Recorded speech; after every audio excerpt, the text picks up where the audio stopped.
All right, good afternoon, everybody. Thank you for your patience. First and foremost, I want to thank Mayor Turner for being here, being a great boss and a great supporter of the Houston Police Department, the men and women that we are privileged to lead, and the privilege of actually being your chief. I appreciate you, Mayor. What we're going to do is we're going to go over this incident. Mayor, I'm going to set up the stage. Then I will come back up and go over what the public has just seen and the members of the media have seen. I will then announce our findings as a department. I want to thank my command staff that's here, our executive assistant chiefs and the chiefs that are here for always being a great family and a great team. And I want to thank Deputy Director Spiegel and her team for all the work they do, not just on this case, but on all cases. And obviously I want to thank Congresswoman Sheila Jackson Lee for always standing with us. So we're here to announce the results of the conclusion of the administrative investigation in the matter involving the shooting of Nicolas Chavez, 27-year-old member of our community. This incident occurred on April 21st, 2020, and at about 8:51 p.m. the department received 911 calls to respond to I-10 at Lockwood. We are going to play a video that is very hard to watch. It has raw language, and it has multiple instances of the use of deadly force, 3 different separate instances, a discharge of firearm by a member of the Houston Police Department, and it has very vivid instances of Mr. Chavez harming himself with what was thought to be at the time edged weapon or a knife, and turned out to be a piece of rebarb. This video that you see starts with the 5 911 calls received by the Houston Police Department. We want to be as transparent as possible. Those 911 calls will give the community some insight into what we were responding to. It will then go from beginning to end. From our arrival on the scene and our first contact with Mr. Chavez, you will see various members of the department engaging with Mr. Chavez. You will see multiple uses of less lethal force, including beanbags out of 2 different shotguns and multiple deployments with tasers. It has been redacted for 2 purposes. Number 1, for purposes of time. This was a very protracted training. It went on for quite a while.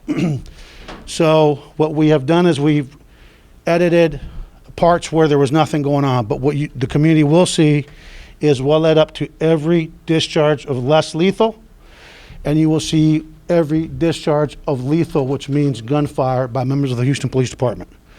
You will also see the discharges from different angles, from different views, from different body-worn cameras. All officers that used force in this incident were equipped with body-worn cameras, and all cameras were activated as required by policy. All the evidence in this case was submitted from the department to the District Attorney's Office on June 23rd of this year. And the only thing that's outstanding is the ballistics report, to my knowledge, from the Forensic Science Center. They have this video that you will see today, and they will have all the unedited videos are in the hands of the district attorney. When the community sees this video, they will be able to assess with their own eyes what we did right, what we did wrong, and I believe that the video speaks for itself in terms of when I talk about my findings later. Again, I want to advise the media that nothing is redacted in terms of the use of force, and that includes the use of deadly force. In the spirit of transparency, which is what this community has called for, and what my mayor supports, at the 7:34 mark, you will see at the 7:34 mark will be 2 shots fired by Sergeant LeBlanc. There will be 2 shots fired by Sergeant LeBlanc.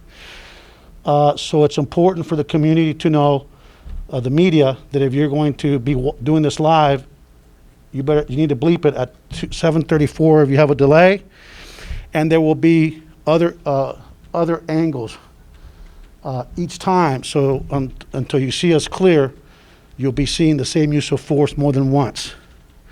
At the 12:56 mark, 5 minutes and 22 seconds later, or in terms of the marking, you will have one discharge from Officer Wynn of a firearm. That shot will cause Mr. Chavez to fall to the ground. Again, that's at the 12:56 mark, and you probably will have more than one view, so be aware of that. It has not been redacted. Then at the 13:56 mark, which is the conclusion of the incident, is the third and final discharge of firearms. At the 13:56 mark, Sergeant LeBlanc and 3 other members, officers of the Houston Police Department, discharged a total of 21 rounds, striking Mr. Chavez multiple times. That last discharge is very difficult to watch, as you can imagine, and you will see it from 5 different angles. We put every single angle and every single point of view from all 4 officers that shot, because this community has invested a lot of money in terms of technology in the spirit of transparency, and we believe that it was important for the community to see the vantage point of every officer, what they saw, what they were experiencing when they decided to fire those 21 rounds. So at the 13:56 mark, keep in mind, that's when will be the last 21 shots that is already a public, it's already there in public out there, but it's much more clear, and you have a much more, it's harder to watch. So be aware that's going to be from 4 or 5 different angles. I think it's about 5 different angles that we provide that. So if you're going to bleep it, you're going to have to bleep at the 13, as we approach the 13:56 mark, it's going to be 5 different angles. So you're going to see the same thing leading up again and again. So you'll have to look very closely as he reels in the taser, Mr. Chavez. The second that he gets that taser and picks it up, that's when you will see discharge. So I'm describing that so the media will know when to, each time, when to hit the delay button. Any questions before we start? So after we see this, please, let's keep the noise down. We're going to watch it straight through, then we'll come back up.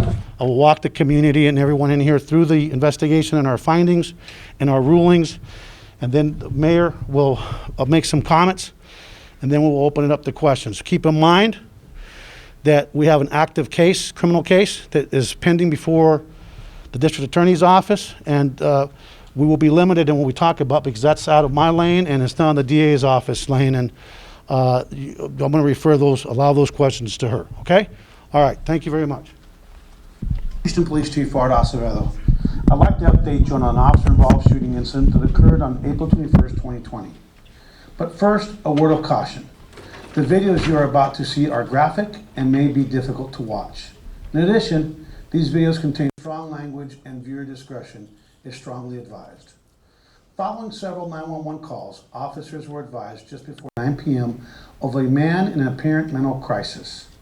He was reported to be jumping in front of cars on I-10 near Lockwood, and then a few minutes later he was reported to be in the 800 block of Gazin Street.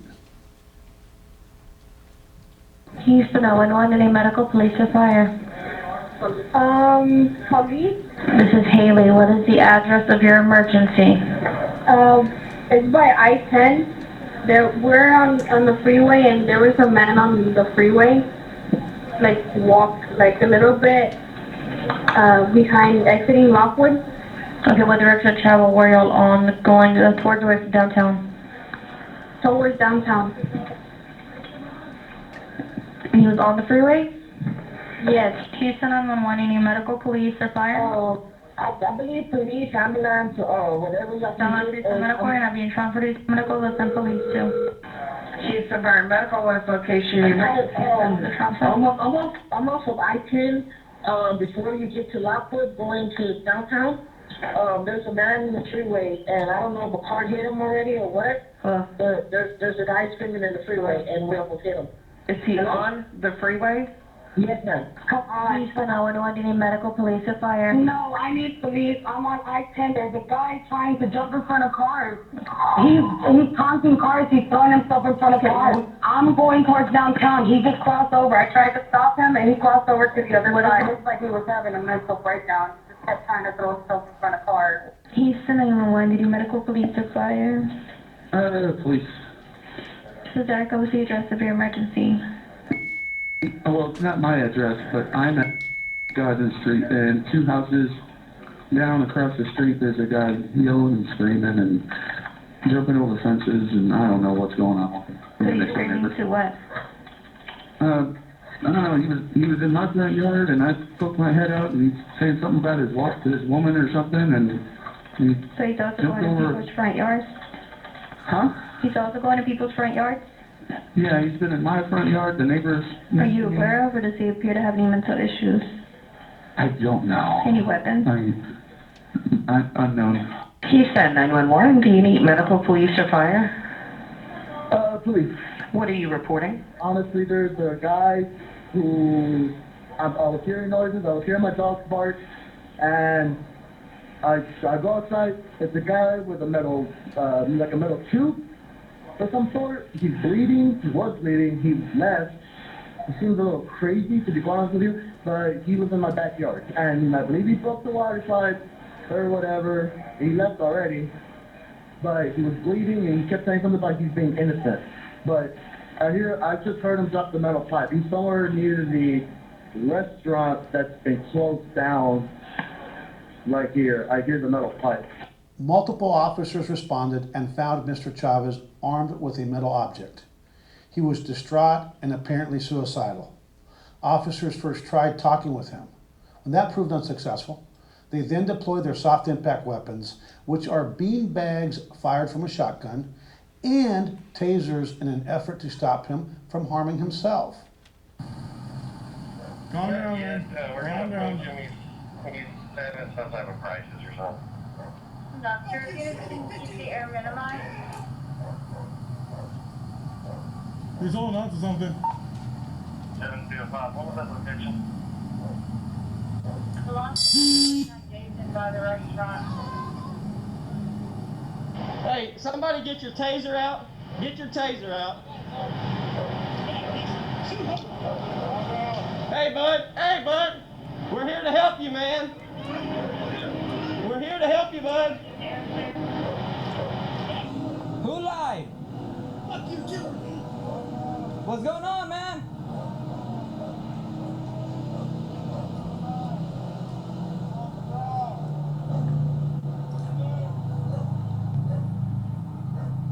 Get on the ground, man. Just talk to us. Which one?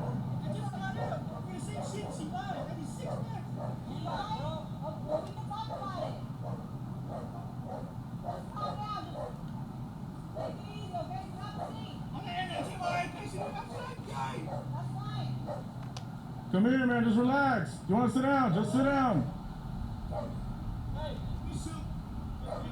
No one's shooting. Calm down.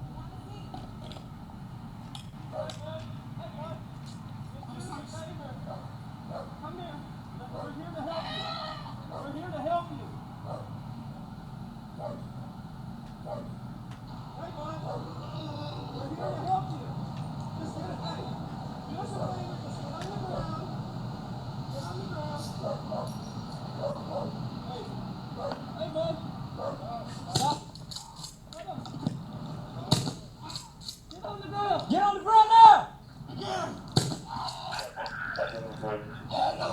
No taser.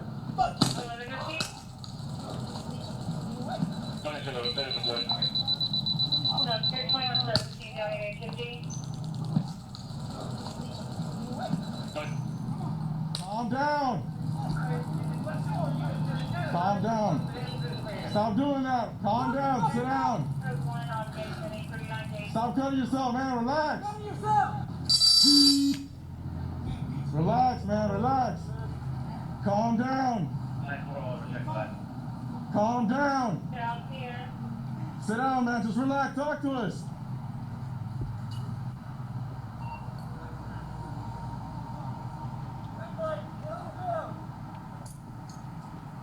Calm down, man. Relax. Even after giving Mr. Chavez repeated verbal warnings, deploying multiple soft impact rounds and 2 tasers, Chavez was still armed with a metal object. He began moving quickly toward HPD Sergeant LeBlanc and a Precinct 6 deputy. Fearing for his and Deputy Garduno's safety, Sergeant LeBlanc discharged his duty weapon twice, striking Mr. Chavez. Precinct 6 Deputy Garduno also deployed his taser. Officers then immediately attempted to detain Mr. Chavez and render aid. As they did so, an HPD officer intentionally dropped her deployed taser to keep her fellow officers from becoming entangled in the wires. Calm down. Your shot is engaging. Back, Get the fuck on the ground! Get on the ground!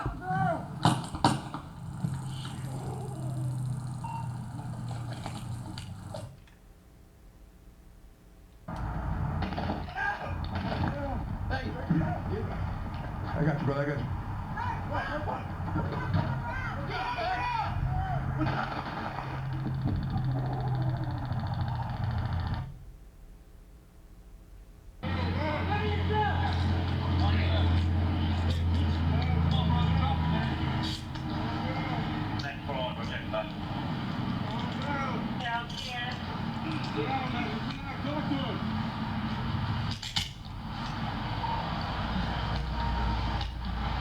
Hey, bud, get on the ground.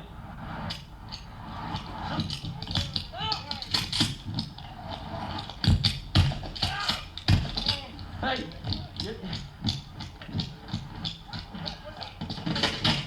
hey, bud.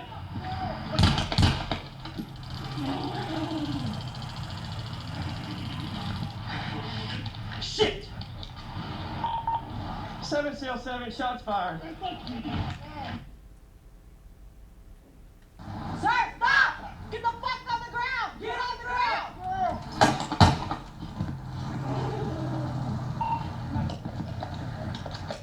They're good? Nobody's on crossfire? Don't move, man. Don't move. Hands on, hands on! Hey, fuck you. Calm down. Get back! Get down. Get down. Just relax, bro. Just talk to us. Yeah, bro. Nobody get your crossfire. Be careful. Calm down. Get on the ground Just right now! relax, man. Relax. Fuck you! Just relax. Watch your crossfire, guys. Watch your crossfire. Calm down. Sergeant, stay on the ground! Silva! Due to Mr. Chavez's actions, the officers were unable to detain him and render aid. They then spent approximately 10 minutes trying to convince Mr. Chavez to let them help him. Still armed with the metal object, Mr. Chavez refused all such attempts and continued to harm himself and threaten officers. Also, during this time, another sergeant deployed soft impact rounds on 3 separate occasions when Mr. Chavez attempted to crawl out of a ditch. Hey, drop that knife, man. Drop the knife, man, please. Kill me, bitch! Please drop the knife. Stop doing that to yourself, man. Stop doing that.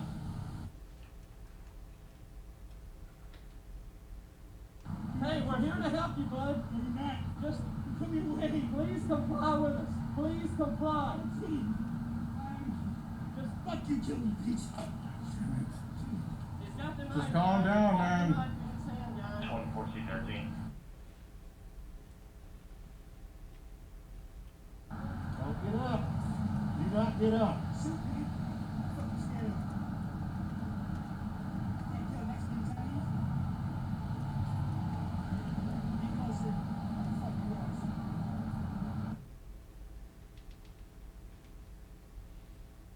We want to get you the medical help that you need, man, but you got to allow us to do it. You have to allow us, bud. You have to allow us to do it. Please put that down, man. I don't want you to hurt yourself. Come on, man. Zach, come on. Hey, Zach, look at me. Look. Look at the light. Look at the light, Zach. What's going on? What's going on, Zach? Zach. Zach, come on, man. I need you to talk. Okay, that's fine, Zach. That's fine. You can be mad at me. but I'm not spending the rest of my years in prison. Okay, who's that? Who's that? Zach, who is that? I ain't no snitch. Nigga, fuck around with you. Who is that? You're not snitching? I'm just trying to help you out. That's all I'm trying to do. Fuck you. I want to die tonight. No, Zach, that's not what we want. Zach, come on, bro. Just keep talking to me. Just keep talking. Hey, that's fine. That's fine. You can say fuck me all you want. But I'm still here to help. Okay? I'm still here to help. You're bleeding out, so let me help you. I can help you, Zach. You gotta let me do it, though. You gotta let me do it. That's all I want to do is help you. That's all I want to do, Zach. Hey, Zach, what are you digging for? Come on, man. Let me help. Hey, Zach. Zach. Focus on me, Zach. You're bleeding and I want to help. Zach, I want to help. At one point, Mr. Chavez charged out of the ditch in the direction of officers. A sergeant deployed a soft impact weapon a fourth time, and Officer Wynn, who was to Mr. Chavez's right, discharged his duty weapon. Did someone tell them to shut off their fucking siren? Zach, chill! Zach, chill! Chill, Zach! Chill!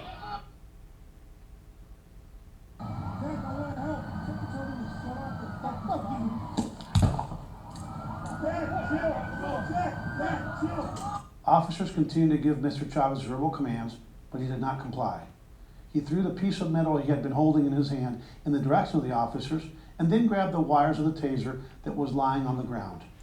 Mr. Chavez started pulling the taser towards him, and when he grabbed the taser, Sergeant LeBlanc and 3 officers discharged their duty weapons at Mr. Chavez, striking him multiple times. Chill, Zach! Zach! Zach, stop!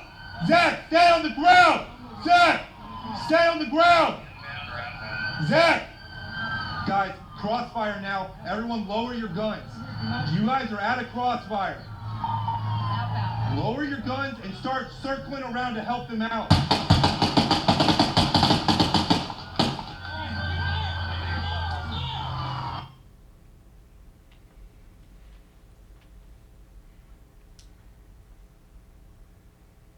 Don't do it, man. Don't do it.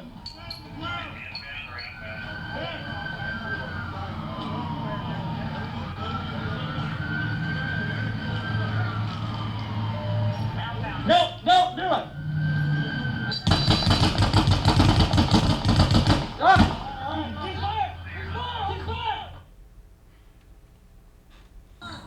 Calm down. Calm down. Don't do it, man. Don't do it. He saw something in his hand.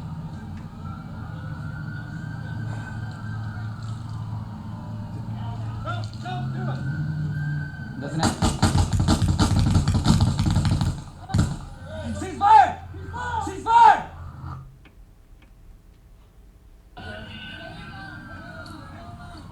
Calm down. Calm down.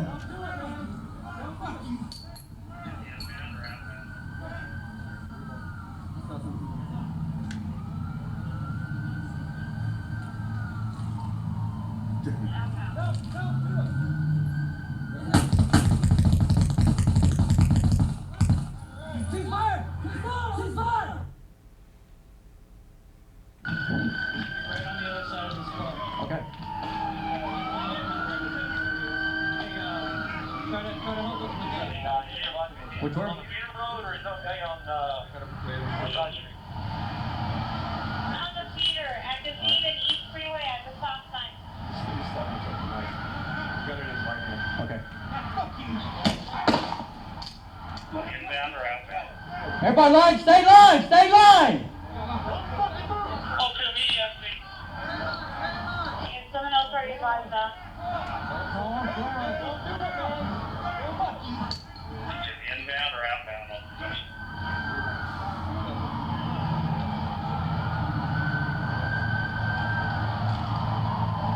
Outbound.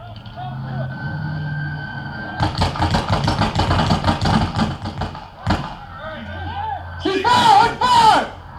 Officers and members of the Houston Fire Department subsequently treated Mr. Chavez on the scene. Houston Fire transported him to a local area hospital, but sadly, he succumbed to his gunshot wounds.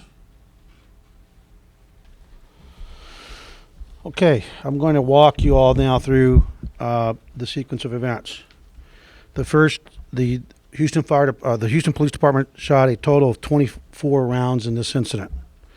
The first shooting occurred when you see Mr. Chavez move quickly towards Sergeant LeBlanc and Deputy Garduno. Sergeant LeBlanc fired 2 shots, striking Mr. Chavez.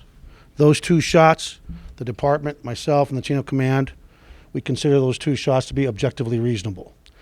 It's important for the community to know, under the law, we can't look at these things with 20/20 hindsight. And the standard that we have to use in terms of the objective reasonableness is the standard that we use. What would a reasonable officer in a similar situation do? We have determined those 2 shots were objectively reasonable based on the totality of the circumstances and the facts in this case. The second discharge of a firearm was by Officer Nguyen, who shot the 1 shot a little bit after those 2 shots were shot by Sergeant LeBlanc. And that's when you see Mr. Chavez get up and with the edge, what they believe to be an edge weapon, potentially they thought it was a knife, and move towards an officer. Officer Nguyen fired 1 shot. And at the same time, Sergeant Reedy fired 1 shot from his less lethal beanbag shotgun. That 1 shot has been determined to be objectively reasonable by the department. The third and final sequence of events in this case was the 21 shots fired. In the last sequence, Sergeant LeBlanc fired 2 shots. Officer Tapia fired 6 shots. Officer Alvarado fired 7 shots. And Officer Rubio fired 6 shots. The discharge of those 21 shots by those 4 members of the Houston Police Department are not objectively reasonable. I don't consider them objectively reasonable. The chain of command does not consider them objectively reasonable. And I believe that anyone that watches this tape, that sees this, would see that they had a lot of opportunities and a lot of other options readily available to them that we, as long as I'm the police chief in this city, I'll expect my officers to take. You don't get to shoot somebody 21 times because at that time, when we discharged those 21 rounds, Mr. Chavez was at his greatest level of incapacitation. He had been shot more than once. He had been, there had been additional 5 cartridges of tasers discharged at him, 2 by Officer Alvarado, 2 by Officer Leja, and 1 by Deputy Garduno from Precinct 6.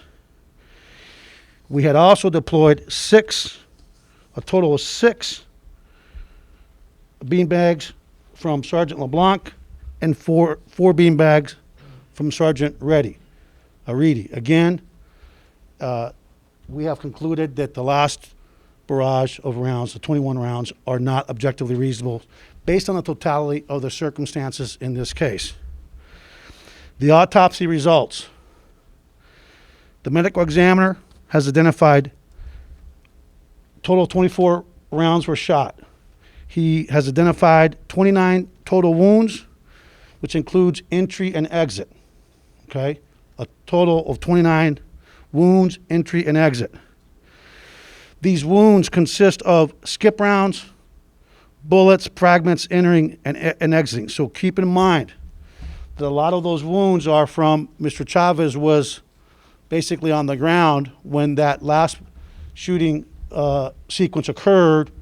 A lot of those rounds are skip rounds that strike the pavement first, they fragment, and so a lot of those wounds, a significant number of those wounds, will be what's called fragments, from bullet fragments. Does everybody understand that? Okay.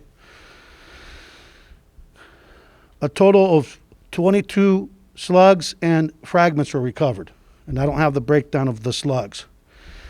The ballistic evidence is currently in the possession of the Forensic Science Center. They have indicated to us that it's a very complicated process because of the 4 weapons involved, and they will not have a complete ballistics report to the DA until the end of September. So that has not been completed.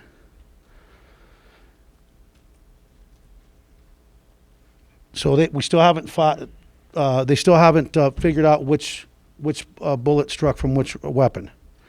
Toxicity on Mr. Chavez. Mr. Chavez had methamphetamine, amphetamine, and ethanol in his system. There were 24 and a half hours of video that were reviewed by the Special Investigations Unit and by the Internal Affairs Division. All 24 and a half hours of video, and consisting of 39 videos in total that were relevant to this investigation, are in the possession of the Houston Harris County District Attorney's Office for their use in their criminal process. I will say that this incident was very dynamic, as you can see. If you all recall, months ago when we first spoke after this incident, I said it was a very dynamic scene with a lot of context, and I believe that what you have seen here is from beginning to end with everything in context in terms of what the officers saw that day. In terms of what the officers did for a good part of this this event, was consistent with our training and our expectations of our men and women. They responded to a call where they knew it was a man in crisis and a suicidal person. Every single member of this department is trained in CIT, how to deal with people in mental health crisis. If you look at that video, you will see that they've followed their training. They were trying to de-escalate. They were trying to get him to comply. They were being calm. They were creating distance. On day one, since the minute I got to this department, on day one of academy training, I, Executive Assistant Chief Finner, Executive Assistant Chief Slinkard, the Chief over Training Command, go and meet with the cadets on day one. I've made my expectations very clear. And the union is, when they're telling their members that you don't have to listen to what the chief is saying, that's a disservice. We make it clear that we will require them to utilize time, create distance, or keep your distance when you go to a critical incident, especially when you're dealing with somebody in distress. We then tell them to use time, distance, and when needed, numbers call for backup. Make sure you have sufficient resources on scene. And then we tell them, not just on day one, but throughout the academy, including at graduation in front of their own families, that we require them to utilize cover and concealment when at all possible. And we will, after conclusion of this press conference, release this video in its entirety. It will be placed on our YouTube webpage for the department. And we will also place links to our presentation to the Academy Cadet classes on day one that 3 of those 4 shooters that at the end of this incident were part of and got to see. The last thing I will say is that the taser itself was empty. Both of the cartridges had been discharged, but the officers indicate that they weren't aware of that. But let me be clear. It's objectively not reasonable to utilize deadly force when a man's already been shot multiple times, has been tased, has been on the ground, has shown that he really cannot get up, and quite frankly, it's inexplicable to me when they had plenty of opportunity to back up and continue to be doing what they were doing, for them to stay the line and shoot a man 21 times. I cannot defend that. And to anybody that wants to defend it, don't come to this department, because as long as I'm the police chief here, similar circumstances, we will not allow people to use deadly force unless it's objectively reasonable, and it just simply isn't. So with that, I want to thank the community for your patience. We live at a time when people want instant results. as this community can see from the response of the union before they've even seen the videos or the evidence. It is quick, and they will leave no stone unturned to defend these officers. I'm here for the other officers. I'm here for this community.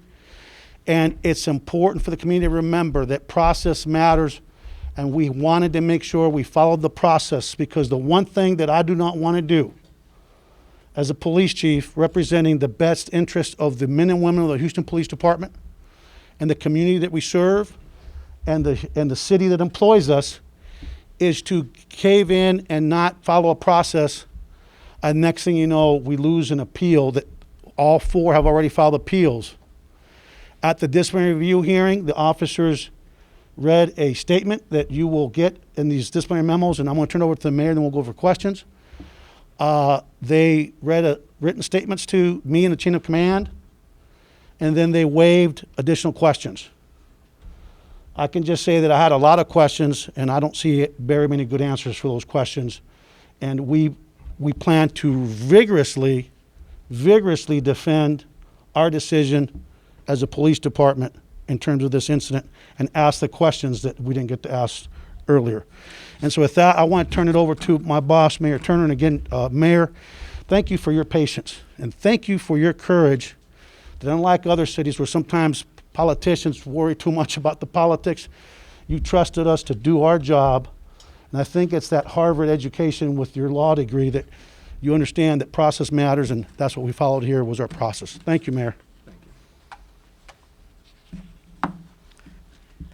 Chief, let me thank you, and let me thank you and the command staff for the investigation of this matter, and for laying out the facts to all of us and to the city today. Let me just start off by saying that what happened the night of April the 21st has dramatically affected many people in this city. Nicolas Chavez's life was taken, and his family must live with their personal loss and anguish for the rest of their lives. And today is a difficult day for all of us, especially the Nicolas Chavez family, to the Houston Police Department, to the 4 police officers and their families who are being affected, who have been dismissed, and for the city of Houston. The video is difficult to watch, and I have seen it several times. It's difficult to watch without questioning why the shooting happened in the end, and wishing the encounter could have ended differently, and knowing that it should have had a different outcome.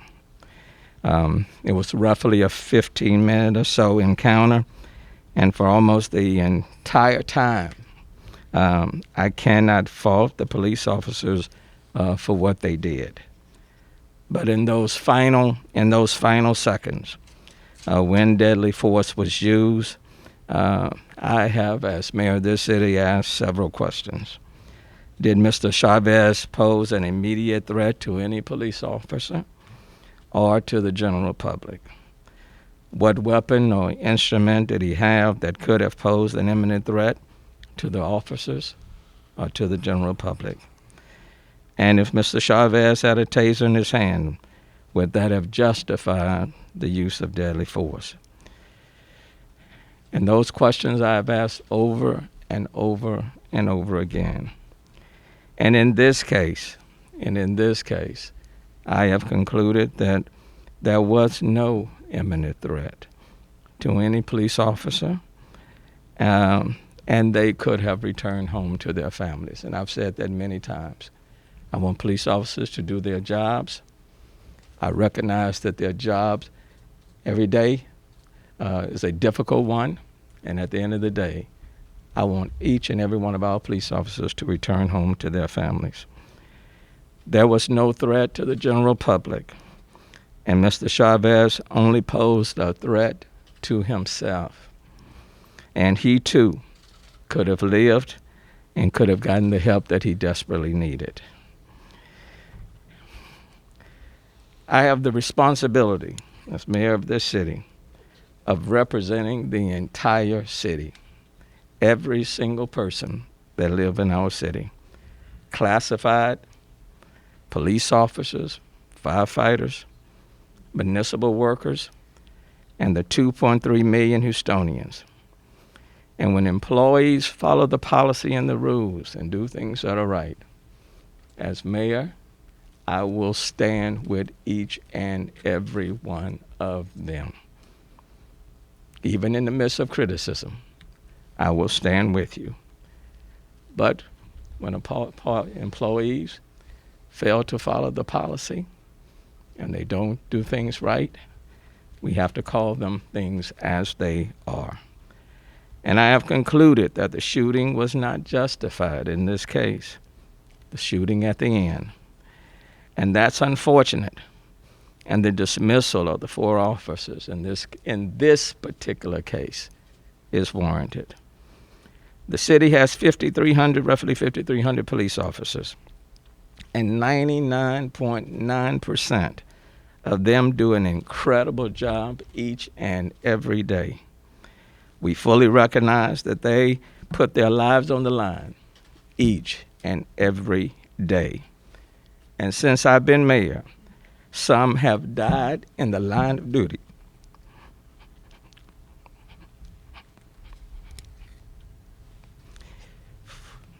And have been permanently injured. And since I've been mayor, we have supported them, provided the equipment that they needed, and funded this department, even in the midst of criticism. But the disciplinary action being taken today does not lessen the support or the respect or the admiration of each and every one of our police officers. But the action being taken today does say, in our city, we hold everyone accountable, that there are consequences for certain actions, that every person in our city has value and is important, whether they're healthy or whether they're vulnerable, whether they're in substance abuse crisis or facing mental health issues. Everyone, every life is important. No one should conclude that the dismissal of these officers is an indictment on HPD or the 5,300 police officers.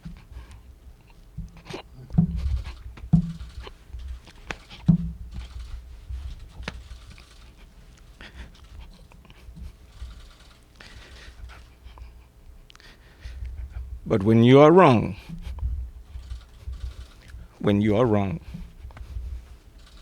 there are consequences. And for the good of every police officer who serves, for the good of everyone that follow the rules, that protect this city, it is important for us to call a ball and a strike. And when police officers, when they do their job, I will stand by you.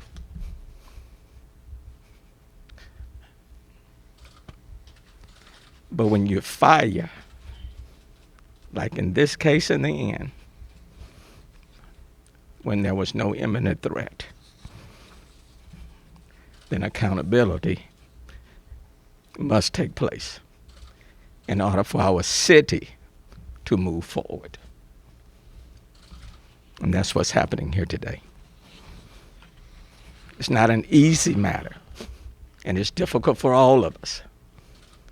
But you can't bring back Mr. Chavez, and you can't fill the hole in this family's life.